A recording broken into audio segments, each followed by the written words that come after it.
Using a treadmill to overcome the impacts of age or injury. William Hovey Smith, 2018. I'm the author of Backyard Deer Hunting, and I'm going to have to use a treadmill to enable me to get out in the woods again. Now, always get recommendations from your doctor before starting any new exercise program. I'm Hovey Smith, the Backyard Sportsman, and today I'd like to talk to you about treadmills. Now, this is not for you younger guys because you can run on these things all day. This is for us guys in our 60s, 70s, and older. And right now, as of yesterday, I was 77. And thank you for those who extended me birthday greetings, by the way.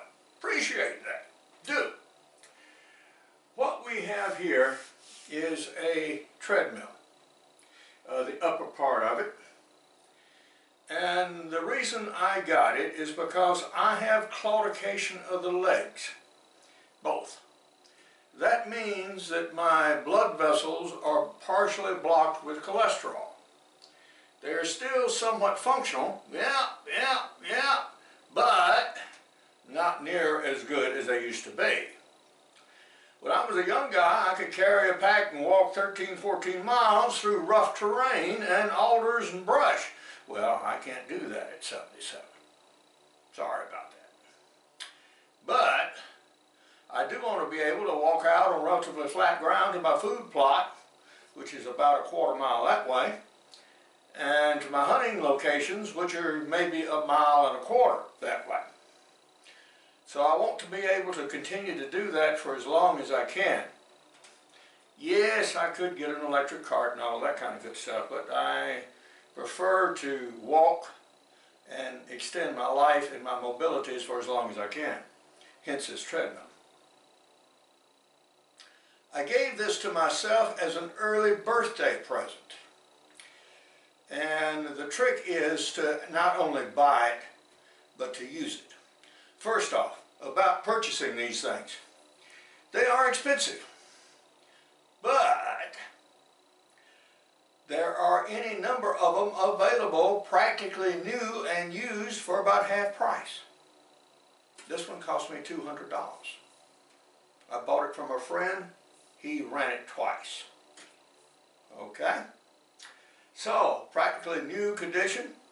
And he and one of his buddies actually came and delivered it and set it up here in my bathroom. Now, why would I put a treadmill in a bathroom? Well, there are two conditions. One, this is a cold room. I do not heat this room except when I'm actually in it, or it gets down to about 20 degrees outside. Two, this is not in the living room in front of the TV set where it would just tend to be a place to hang and pile on junk. Afraid I do that, guys. Yeah, it's a great temptation to put things down in the living room or kitchen or whatever, wherever I happen to come in, and not move them for a considerable time these days. Again, something happens when you get older. So we set it up here in the bathroom. Now, when do I exercise? Usually about 2 a.m. Why? Well, I'm a two-stage sleeper. This was something recognized back in medieval times, and they called it first sleep and second sleep. And so I get up about 2 o'clock in the morning for a bathroom call, but I feel alert, awake, alive, and that's when I write, that's when I do my creative stuff, and now that's when I do my exercise. Regular time each day. It's not significant what time it is, but you do it regularly and every day. And so I have. Now, how do you work into it if you have some sort of restrictive physical condition like I do with these legs? You don't just jump on it and crank it all the way up and go blah, blah, blah, blah, blah, blah, blah, blah, like we guys tend to do. You start slow. Whatever your physical disabilities are, and by the mid-70s, most of us have got some, you start off low until the pain or whatever causes you to stop. And then you stop. Okay? Then the next time, you pick up the pace a little bit, and you increase your time, and you increase your speed. And you keep track of it. And that is exactly what I'm doing here. So we have the dates, we have my weight, the speed I'm running at, and the miles I've covered. So right now I've worked up to a speed of about 2.7 for 45 minutes for 2.2 miles. Which again, for you younger guys is nothing. I mean, y'all should be able to do this in your sleep. But for us older guys, it's sometimes a bit of a challenge, particularly when you have some disabilities. I'm an outdoor writer, and the reason I want to get in the woods is, of course, so I continue what I'm doing with writing my outdoor books. Now, thus far, these have been backyard deer hunting, crossbow hunting, extreme muzzleloading, and practical bow fishing, and my newest published book, Create Your Own Job Security, Plan to Start Your Own Business at Midlife, which is a business book, and we'll tell you more about that one later, as well as an ebook series I'm working on, with the most recent of those titles being Hunting with Muzzleloading Revolvers, which is in progress at the moment. This is, of course, the treadmill, the working surface. And it's activated by a switch that's actually at the front of the machine at the bottom. Not the most convenient place if you have to bend over and get it. The switch is right here. This one you turn it on and you press the start button, which is up top of the console, and you get a delay of about 4 or 5 seconds. And you see it's moving at a very, very slow pace. And the regime is you actually mount the machine, put your feet on the sides here, and then step on it and slowly increase the pace. Of course, this is a glacial pace right now. But if this is all you can do, all right, do it for as long as you can. And you step off by grasping the bars and then just putting your feet against the sides again. This is giving you a view of the control console. The large red button on the right is your emergency stop button, and that's actually clipped to a piece of clothing. So if you should fall or move dramatically off the treadmill, that will instantly stop the machine. The red button on the other side is your on-off switch. And you have various programs on the console that you can select. But right now we'll just do with a simple one and go ahead and get started and show you a little bit. We're stepping on the machine now. There's a hand control on one of the handlebars, which has an on-off switch and also enables you to select various programs, which they call modes. And on the other side, you're able to increase the speed up and down. So we're going to quickly bring up the speed here.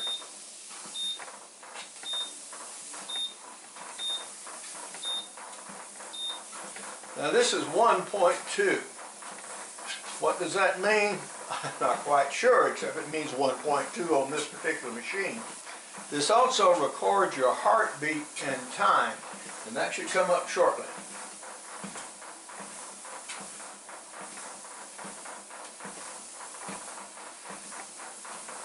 Alright. It says it's beating at 74 times per minute now. Now, does that transfer to other machines of the same sort? More or less.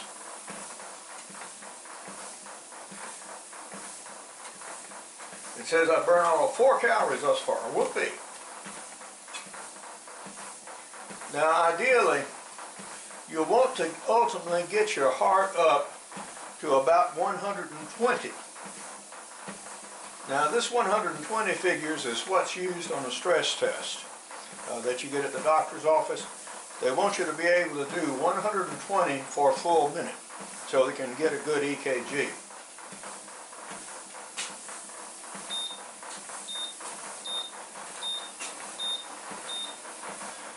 So I now moved it to 1.8. And we're going to let the heart rate increase. At this level, it should get about 90, I suspect. You should go slow and take, say, the first 15 minutes, if your legs will last that long, to get you up to something like 100 beats per minute. After about half an hour at 2.1, you'll probably get up to 100 or so. Now you can also increase the incline of this, but I have it at the lowest level now.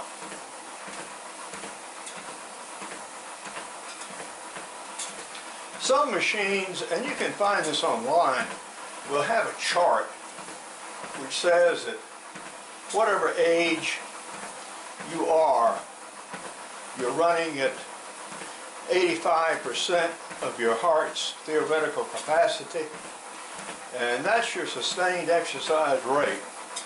So we're trying to get up for that. Now for cardiac tests on the treadmill, they want that to be 125. For me, it's 77. And we're just 90 now.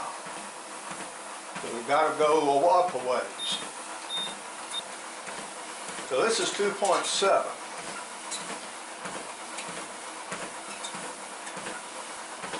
And for no particular reason, the bar scale now is taking up half the dial. And the heart rate's going up, 94, 95, 7, 8, 9.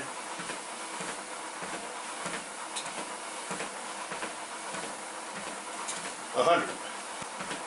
The longer I exercise, the more it will increase.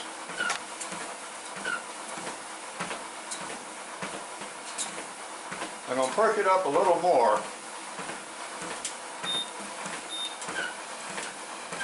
Usually I run about 30 minutes before I approach this level.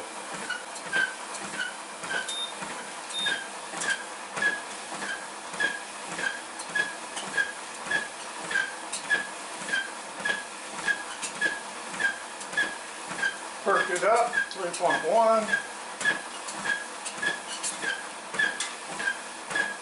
This is the fastest I've personally run it thus far.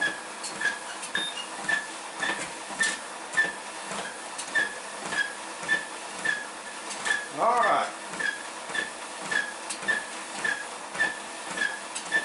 So you should be able to work up to this and sustain it for as long as you can. But right now I'm going to have to back off. It's not that my heart is in trouble, it's my legs. I'm getting pretty tired.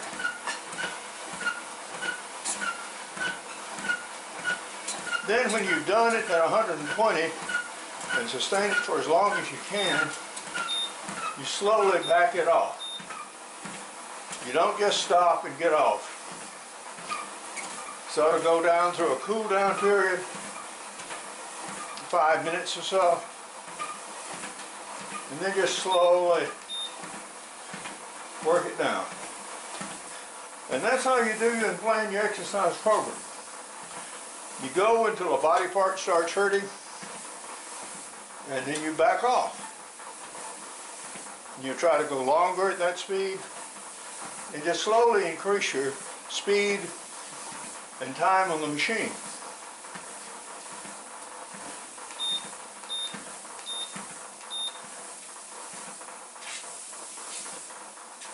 But you should try to do this so that you build up stamina and time. And ultimately, you would want to do an hour or so and have about half of that period up at your 85% level, or about 120 heartbeats per minute. That would be your ultimate goal. And it may not be accomplishable by everyone, but for many people it ultimately will be. Now the heartbeat is down to 68. It takes it longer to come down if you've exercised longer. So now we can safely step off the machine, and we have an on-off button on the handle, and turn it off and it stops. Now this gives you a closer look at the control panel and actually what we just did. So that was a total of 15 minutes and 30 seconds that we actually did. We burned 52 calories, it says. On the handlebars, there is usually somewhere, or there is on this one, an on-off switch. This can be a little bit aggravating if you readjust your grip and all of a sudden you turn it off when you don't want to. But so you grip like this, and these two do your heartbeat. Then on the other handlebar, you have your speed control up and down. For now, this is Hovey Smith, reminding you to consult your physician before you buy a treadmill, and certainly before you change your exercise program from what you're already doing. Remember, hunt what you eat and eat what you hunt. Be legal, be ethical, be safe. Goodbye, God bless, and see you next time. I had my first stents put in 10 years ago, and last year I had my second one installed. Now, I did a stress test just yesterday, which revealed a partial blockage of a small blood vessel. And I'm in hopes that my exercise program will alleviate that. And we shall see, and I made an appointment with my doctor to check back with him for 6 months. For more information on my books, blogs, and more than 700 videos, you can go to my website, www.hoveysmith.com. For more information on my business books, you can go to createyourownjobsecurity.com. Good hunting and good eating from the outdoors. Goodbye, and God bless. Now, my new business book, Create Your Own Job Security, Plan to Start Your Own Business at Midlife, advocates that a person start many businesses actually throughout their life, including perhaps as early as high school, do something like mowing lawns or cleaning gutters, but do this as a business. Then in college, take some business courses and really seriously think about what work you would want to do that you love so much that you do it even if no one paid you for it. Then work on a way to monetize that concept whilst you're getting your degrees and going to work for the man. There you have your health insurance and retirement, hopefully, if any exists at that time. And then you still have your business running quietly in the background and proven in concept. Then in your 40s or later, when you suddenly get this notice that you're not really needed anymore, you have your own business up and running, and you don't have to try to conceive of what the blazes do I do now when you're in the midst of the worst depression you've ever been in your entire life. So this is a general plan of this book. It's available on Amazon.com and many other sources.